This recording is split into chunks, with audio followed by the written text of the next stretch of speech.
Segunda carta de Paulo aos Coríntios, capítulo 4, a partir do verso de número 7. Esse texto nós compartilhamos brevemente com os nossos irmãos ontem lá do Mocriver. Pergunta, quantos aqui gostam do Natal? Você pode levantar a sua mão? Quem gosta do Natal? Todo mundo gosta do Natal? Beleza. Quantos aqui se sentem alegres nesse período de Natal? Você está vendo? Tem diferença entre gostar e tem diferença entre alegrar-se. São coisas distintas. Durante parte da minha vida, eu, Anderson Abreu, Natal não era uma data muito feliz, não. A começar pelos filmes. Você via os filmes no Natal, são todos os importados, né? Pelo menos quando eu era criança, a maioria eram os enlatados norte-americanos, e todos os filmes no Natal eles se passam no inverno.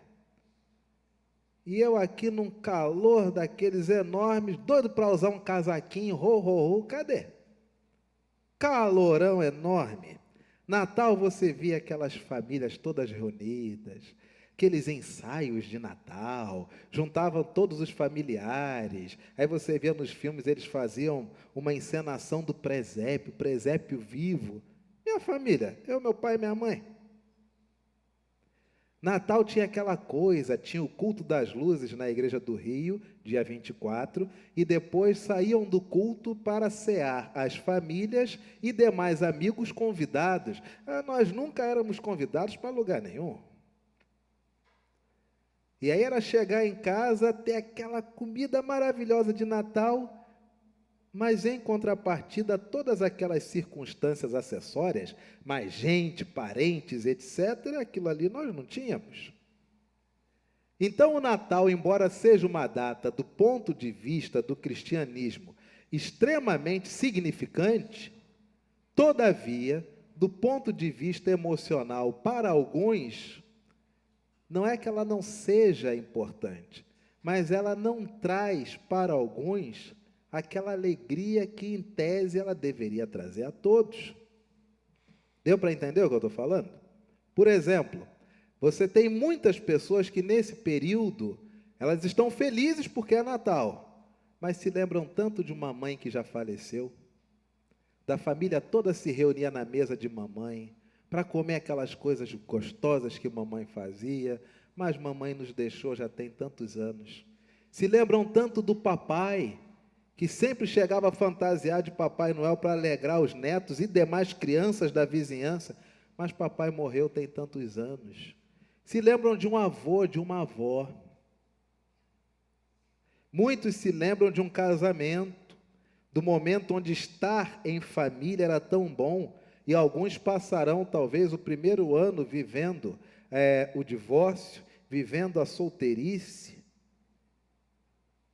Crianças, por exemplo, em abrigo, esse mês para elas é maravilhoso, porque muitas só são lembradas nessas datas.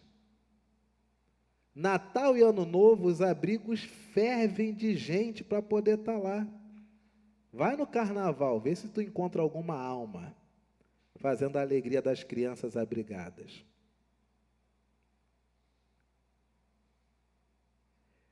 O Natal é um evento extremamente importante, mas nem por isso algumas pessoas adquirem esta data dentro de si como sendo algo que lhes transporta a felicidade. Porque nem todos ficam alegres nesse período. Ontem nós estivemos no Mocriver. Ali, Marcelo, você chuta que tinham quantos homens, mais ou menos? Devia ter uns 20, 25 a 30, por aí? Entre 25 a 30, mais ou menos. De 25 a 30 homens que passarão o Natal ali. Não vão sair. Alguns a família está assim, por favor, vem. E o cara diz, não, meu tratamento ainda não acabou. Para aqueles que vão ouvir essa mensagem por zap, o Mocriver, Movimento Cristo Vive e Reina, é uma clínica para dependentes lá em Adrianópolis, em Nova Iguaçu. é uma clínica cristã que lida com irmãos em tratamento de dependência química. Então, é uma clínica que busca fazer dos viciados ex-viciados. Muitas as famílias estão dizendo, vem cá fora. E o cara diz, não posso, eu sair daí, eu volto para as drogas. Outros ficam lá dizendo, eu queria tanto passar o Natal com a minha família, eu já estou bom. E o responsável tem que dizer, o tratamento não terminou agora. Outros que lá estão, não têm família. Assim como muitos doentes nos hospitais, que se encontram nos leitos, que se encontram nos corredores de hospitais, não porque ainda estejam doentes, mas eles não têm para onde ir.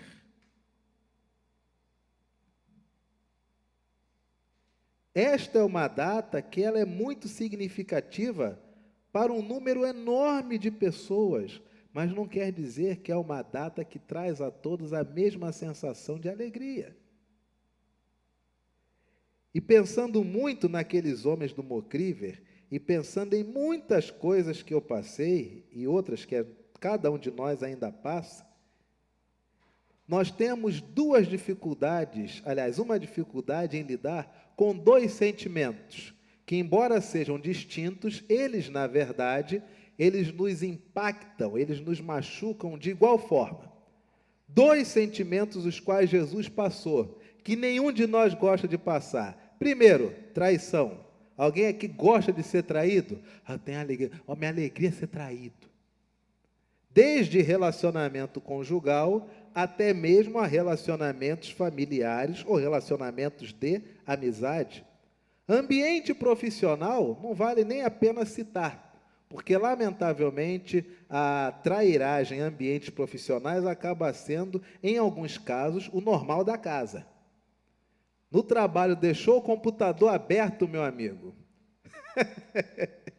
Já era. Esquece o pendrive na tua torre, no seu computador. Volta, pendrive vai estar lá, mas já copiaram a enésima potência. Ser humano é afeito, aliás, não gosta de traição. Você tem um grande amigo, mas se você é daqueles que gosta de polarizações, não sabe lidar com pessoas, e um grande amigo seu começa a falar com um grande desafeto seu, normalmente, como que pessoas assim se sentem? Estou me sentindo traído. Você sabe que fulano é meu nêmese. Você sabe que fulano é minha nêmese. E você conversa com essa distinta madame, também estou de mal.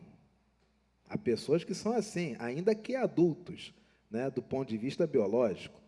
A traição é uma coisa que nós detestamos. Segundo sentimento que nós abominamos, você sabe qual que é? Rejeição. Rejeição é um troço que nós não nascemos aprendendo a lidar com isso.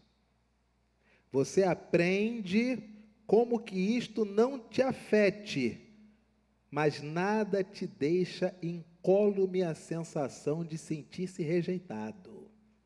Deu para entender? Lidar com isso, você aprende com a vida.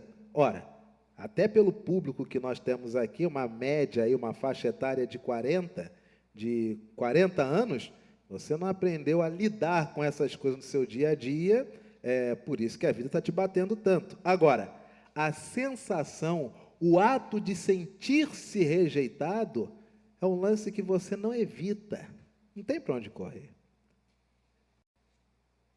Alguém gosta de sentir-se rejeitado? Você chega no ambiente, todo mundo vai embora. Você chega no ambiente, a conversa faz o quê? Acaba. Experimenta ser pastor em dia de festa de casamento. Quer que eu fale aqui uma das muitas coisas que circulam no ministério pastoral? Casamento. Você tem um casamento, né? Aí o casamento, ele tem um momento da cerimônia, não é isso? Depois da cerimônia, o que que vem? O quê? A festa, que nós chamamos formalmente de recepção. não é isso?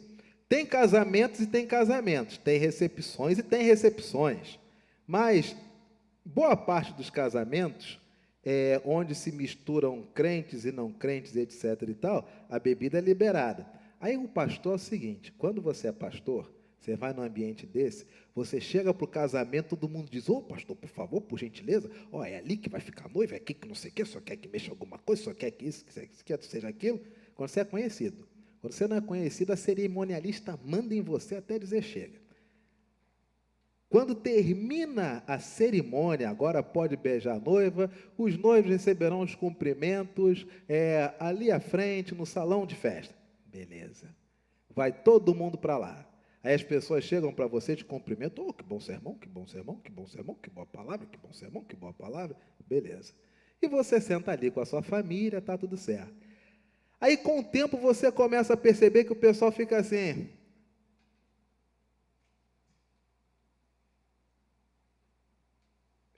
Para você que está nos ouvindo, o pessoal fica com aquele aspecto, né? O senhor está aqui ainda, né? Né, pastor, igreja presbiteriana, igreja séria, igreja que não é envolvida em escândalo, igreja presbiteriana, tá certo. Mas e aí, pastor, o senhor tá gostando? Tô. Aí você começa a ver as pessoas, aí se você é uma pessoa que consegue enxergar o entorno, você olha para o pessoal que veio com você e diz assim, então, acho que o pessoal está gentilmente dizendo que está na hora da gente, ir-se embora. Por quê? Como é que o pessoal vai partir para a festa, rapaz, tendo o pastor ali? Como é que o cara vai para a pista de dança, seu John Travolta? Com todos os aditivos que só o ambiente festivo sugere que o cara faça ali.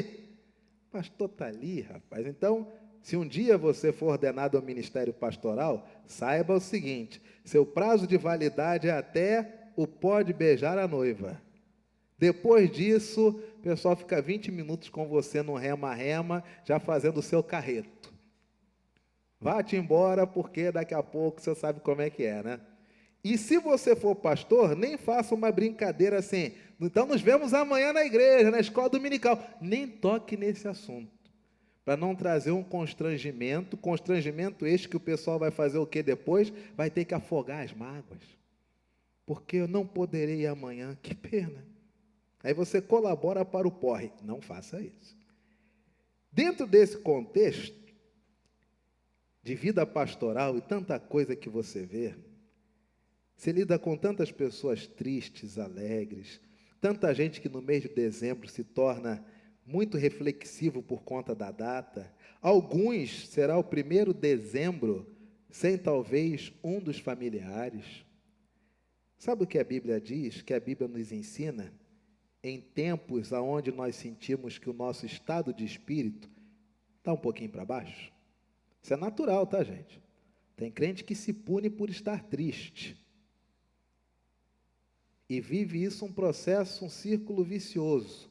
Quanto mais tristeza, mais punição. Quanto mais punição, ele acha que mais santificação. Quanto mais santificação, mais ele acha que vê a Deus. Quanto mais ele vê Deus, mais ele acha então que está em pecado. Quanto mais pecado, mais tristeza. Quanto mais tristeza, mais punição.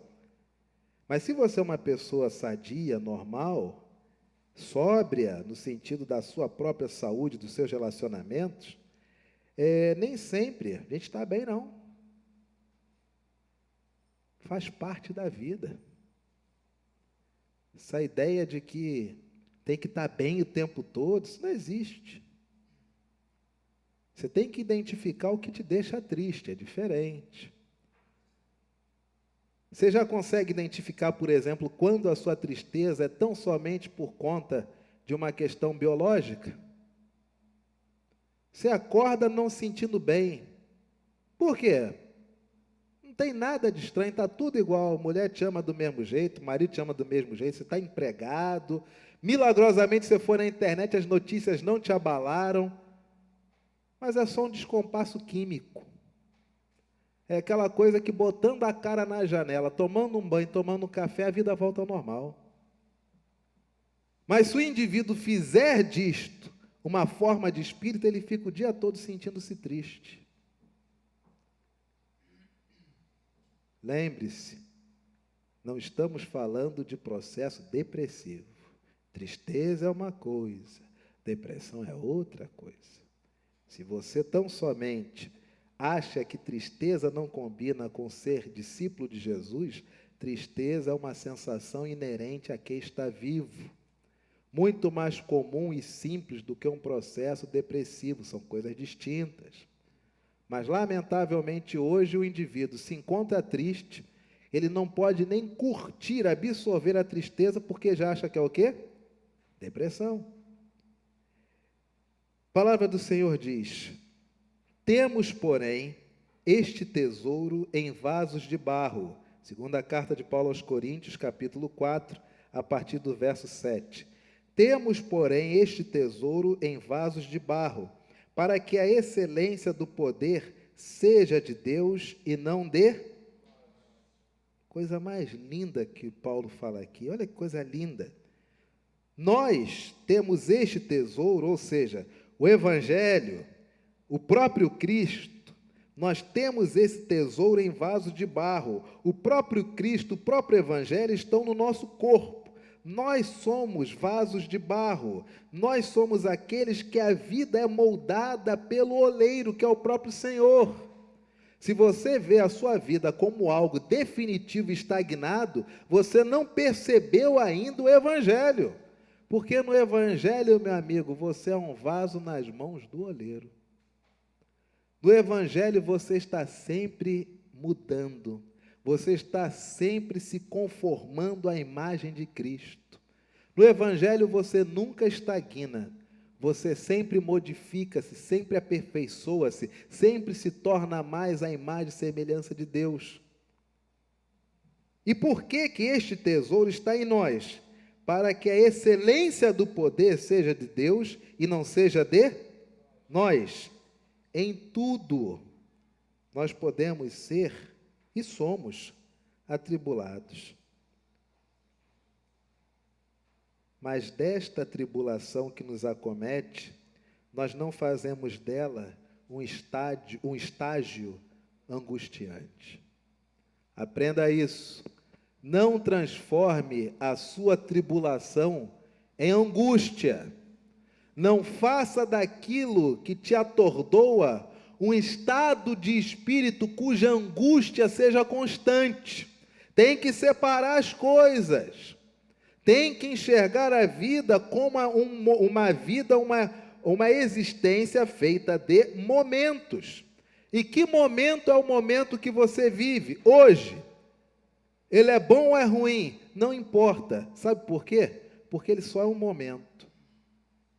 E amanhã, você pode ganhar o quê? Um outro momento.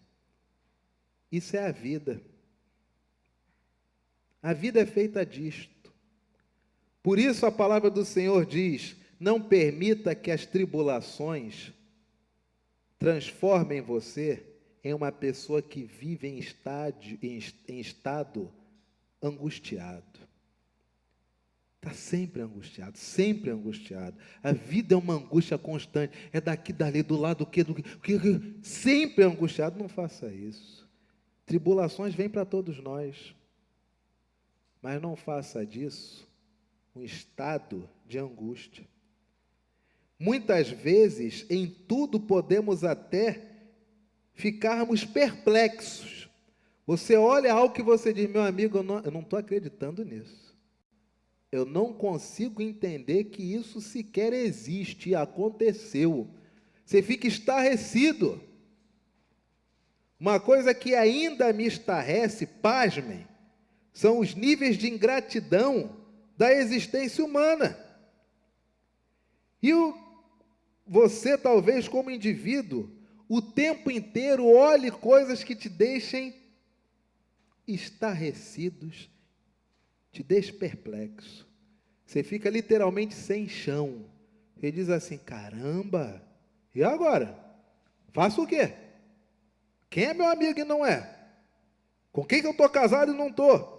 Não acredito que esse, na verdade, é meu filho. Não, não criei assim. Perplexidade. Em tudo podemos até ficarmos perplexos. Mas nada que me deixa perplexo, estarrecido, me desanima. Meu amigo, não desista. Não desista. Desânimo é um estado de espírito que você absorve ou você repele. Não desista, meu amigo. Nunca desista. Já dizia Winston Churchill, nunca desista. Não importa qual for a dor, não importa qual for a pancada, nunca desista, sempre em frente. Acontecem as coisas da vida, como é que nós ficamos? Perplexos. Nossa natureza nos induz ao quê? Desânimo. Imagina, o presbítero está aqui empolgado, pronto para trabalhar, emérito. Pastor, vamos embora. Vou não, Elias, eu vou te confessar, meu irmão, estou desanimado. Por quê? Poxa, Elias, na fila dos cumprimentos hoje só falaram comigo 3 pessoas. 58 pessoas me viraram as costas. Elias, fui comprar frango hoje na padaria, rapaz. Coral Júlio de Oliveira comprou todos os frangos, fiquei sem comer. Elias, as crianças pisaram no meu pé. Elias, o pano da mesa da comunhão está um pouquinho torto.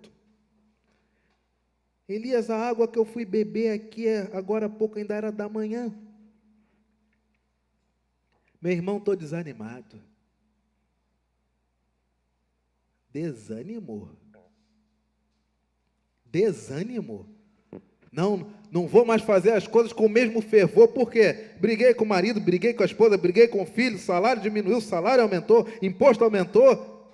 Que isso, rapaz? Que desânimo é esse, rapaz?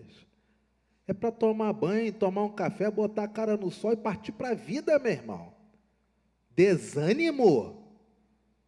Você acha que se você estiver desanimado, alguém vai lá na tua cama, abrir a janela do teu quarto, se seu quarto tiver janela, vai fazer o sol entrar, vai puxar o cobertor e vai mandar você ir à luta? Não.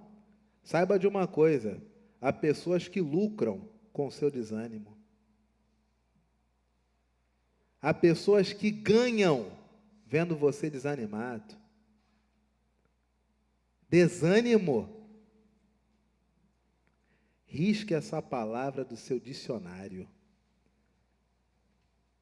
Qual é o nome, como é que é a letra daquele cântico do Josué Rodrigues? Portas que se abrem ou portas que se fecham. Não, as portas que se abrem são iguais às portas que se fecham, se forem abertas ou fechadas por quem? Por Deus.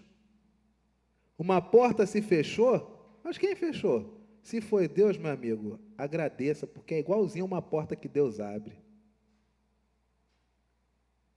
Se não foi Deus, meu amigo, aí tu mete os 2 pés nessa porta. Se Deus fechou, ninguém abre. Mas se não foi Deus, meu amigo, você fica ali, faz plantão, faz greve, se acorrenta na porta, leva cupim, mas vai abrir. Por quê? Porque você não desanima, você não retrocede, você não anda para trás, você vai sempre em frente. Ninguém pode te parar. É o que diz a Escritura. Paulo diz a Timóteo: meu filho, pastorzinho novo, com menos de 20 anos, esforça-te para que o teu progresso, a tua ascensão, seja vista por todos. Em outras palavras, Timóteo, meu garoto, não pare. Vá em frente. Você que está aqui nessa noite, você está sentado aqui nessa noite, desanima não, meu amigo. O problema é teu. Vai à luta você e traz a vitória para consagrar nessa mesa do Senhor aqui, ó. Vai à luta. Ora, você lê uma escritura que um garoto, um adolescente, peita um gigante, dá um tombo num gigante, um garoto chamado Davi, um gigante chamado Golias. Você está desanimado? Está desanimado? Você vê um Jesus natural de Nazaré, pregando com o próprio corpo, sendo ensanguentado, ressuscitando, aparecendo para lá e para cá, para aqui e para colar. Você está desanimado? Não, meu amigo, parte para dentro. Traga a vitória e consagre no altar do seu Senhor. mas não desista. Porque se você desistir, o problema será tão somente seu. E haverá aqueles que vão bater palmas, celebrando a sua fraqueza. A palavra do Senhor ainda diz: em tudo nós somos atribulados, mas eu não permito que a tribulação me transforme em um indivíduo angustiado e angustiante. Muitas vezes eu fico perplexo, mas eu não deixo a perplexidade me paralisar. Pelo contrário, eu sigo em frente. Muitas vezes eu posso ser perseguido, mas eu sei que mesmo sendo perseguido, eu nunca estarei desamparado. Meu irmão, minha irmã, seja sincero com você mesmo. Muitos problemas que nós cavamos tão somente pela nossa desobediência, rebeldia ou prepotência. Mas se você for um indivíduo que tiver uma índole natural, não for vaidoso, arrogante ou soberbo, e você souber procurar sempre as vias certas de ajuda, raramente você ficará sem socorro. Raramente. Só que tem que saber ouvir. Tem que ser humilde a tal ponto de procurar as vias necessárias de socorro. Dificuldade nossa, nós queremos que as pessoas se apiedem de nós. É muito mais fácil eu passar um mês triste para alguém se importar comigo do que eu chegar e dizer: presbítero, com licença, eu posso falar com o senhor? Queria trazer um assunto, eu queria que depois desse assunto, o senhor pudesse me aconselhar. Se não houver nenhum conselho, o senhor pode orar pela minha vida? Simples! Mas o que eu faço? E fico 3 meses. Eu olho para ele e falo assim, ó. Aí ele passa: poxa, ele não se importou comigo. Puxa vida, quer dizer que eu posso ficar 20 anos sem ir na igreja, 20 anos sem ir na casa do meu pai, na casa da minha mãe, meus parentes não se importam comigo? Meu amigo, por favor, faça isso não. Você pode ser até perseguido, mas nunca faltará aqueles que poderão te amparar. Mas você tem que falar, né, meu amigo? Você tem que ir pelas vias certas. Problema é com o pai? Vai no teu pai. Problema é com a mãe? Vai na tua mãe. E aconteça o que acontecer, você não estará desamparado.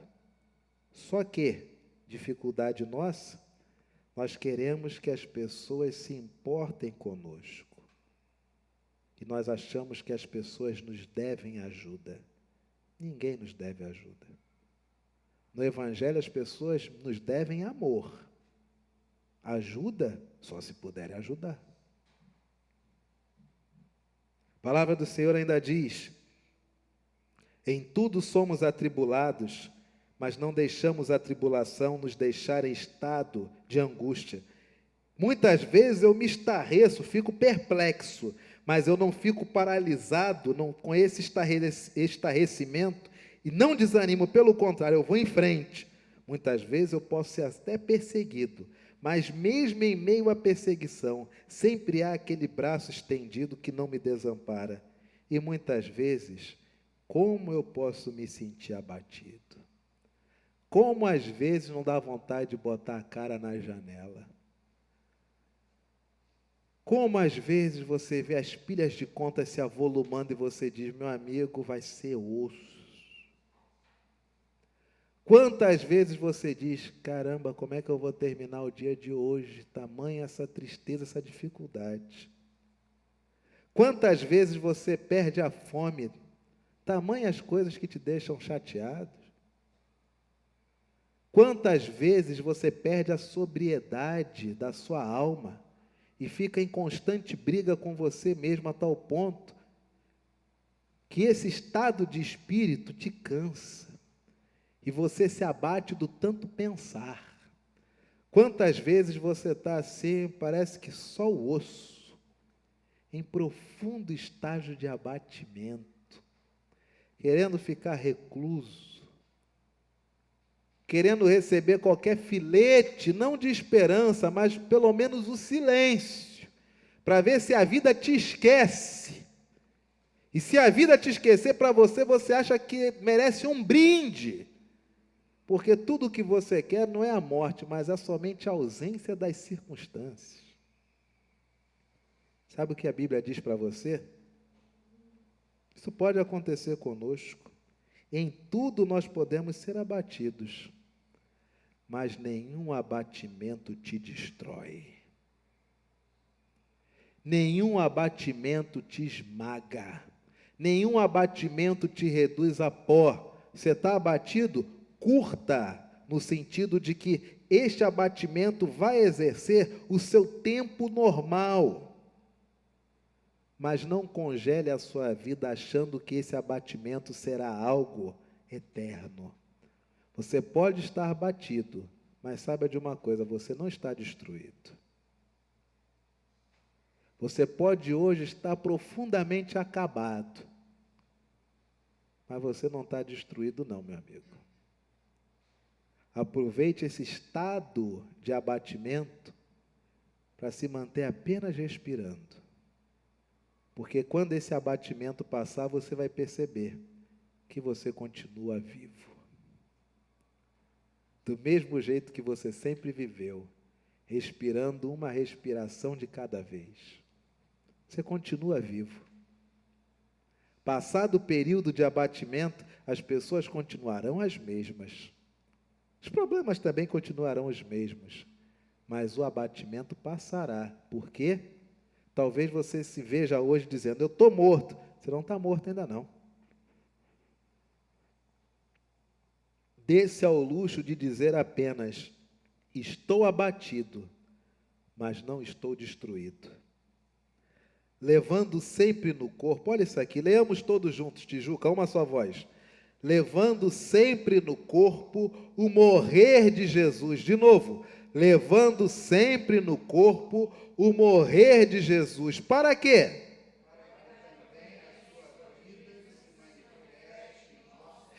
Eu levo no corpo o evangelho, eu levo no corpo a vontade de morrer como Jesus morreu, eu levo no corpo a salvação, e o tempo todo eu vivo como vivia o meu Senhor, caminho após Ele, carregando a minha cruz para ao lado dele morrer, para que também a sua vida se manifeste no meu corpo. Isto é algo extremamente sério, que muitos discípulos de Jesus não acham relevante, não conseguem trazer o foco da existência. Quando você celebra a ceia do Senhor, quando você ora, quando você pede a Jesus que Ele transforme a sua vida, sabe o que você está dizendo? Que Jesus está entrando em você. Jesus está ganhando veia novamente. Jesus está ganhando coração. Jesus está recebendo sinapses. Jesus volta a respirar, como quando esteve encarnado em figura humana entre nós. Você não entendeu ainda que o Evangelho é Jesus vivendo a partir de você? Que a ceia nada mais é do que isto. Este é o meu corpo, que é dado em favor de vocês. Façam isto. Façam isto o quê? Também deem o seu corpo em favor de mim. Este é o meu corpo, que é dado em favor de vós. Façam isto em memória de mim. Jesus está dentro de você. Jesus está encarnando em você. Como que você fica muitas vezes atribulado, mas isso não te deixa angustiado? Como que você se torna muitas vezes perplexado, mas isso não te desanima? Como que você às vezes é tão perseguido, mas tem sempre alguém para te amparar? Como que você muitas vezes é abatido, mas nada te destrói?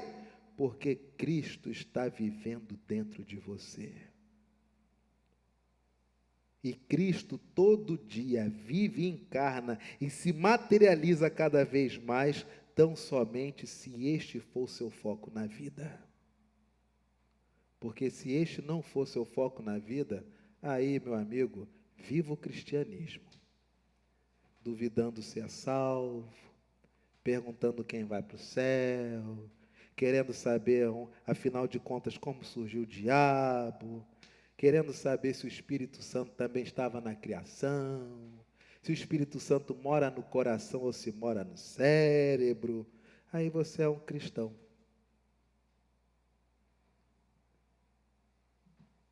E faz disso o discurso da sua vida. Mas se você quer evangelho, saiba de uma coisa: evangelho é quando você carrega no seu corpo as marcas de Cristo, e quando Cristo vive no seu corpo, e Ele vai se tornando você, e você vai se tornando Ele. Isto é evangelho. Você quer evangelho? Ou você quer discutir as virtudes teologais? O que você quer? Depende só de você. Se você quer viver uma vida como ensina o Evangelho, se você quer que Jesus cada vez mais se materialize, se encarne, que a vida dele se manifeste no seu corpo, conforme a segunda carta de Paulo aos Coríntios, capítulo 4, verso de número 10, só depende de você. Como? Curve a sua cabeça, feche os seus olhos. Fale com esse Jesus que está dentro de